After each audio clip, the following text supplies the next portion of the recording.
Guys, এইটাই হচ্ছে সেই দাদার ছেলের মানসিক চোকাতে যাওয়ার ভিডিও। আসলে তোমরা কিছু কিছু ভিডিও তোমরা দেখে থাকবে, এর আগের ভিডিওতে আমি তোমাদের সঙ্গে শেয়ার করেছি দাদার ছেলের মানসিক চোকাতে গেছিলাম। আর এই ভিডিওগুলো তোমাদের সঙ্গে শেয়ার করা হয়নি, তাই ভাবলাম তোমাদের সঙ্গে একটু শেয়ার করে দিই, যেহেতু ভিডিওগুলো শুধুমাত্র তোমাদের জন্যই করেছি।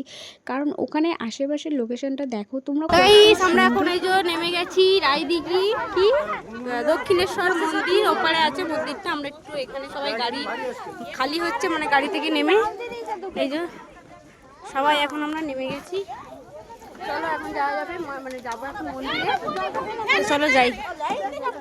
ভিউটা দেখো কত সুন্দর, পুরো গ্রাম গ্রাম এলাকার মধ্যেই মন্দিরটা, একটা রাধা গোবিন্দের মন্দির। এই মন্দিরটা না ওপারে আছে, আমরা যেই মন্দিরটায় পুজো দেবো ওইটা ওখানে।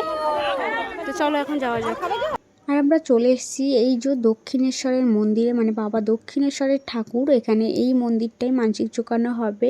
আর এখানে হচ্ছে এই যে আমার দাদার ছেলে, এরই মানসিক চোকানোর পুজো আছে আজকে। আর আমাদের পুচকুসোনার মানসিক কিন্তু চোকানো হয়ে গেছে। এবার যাব বাড়িতে। আর বাড়িতে যাওয়ার সময় কিন্তু আমরা ফাটিয়ে ডান্স করেছি, সেই পুরো ভিডিওটা এর মধ্যে আছে। তোমরা অবশ্যই পুরো ভিডিওটা দেখো আর বেশি বেশি করে একটু লাইক করে দাও। 2000 years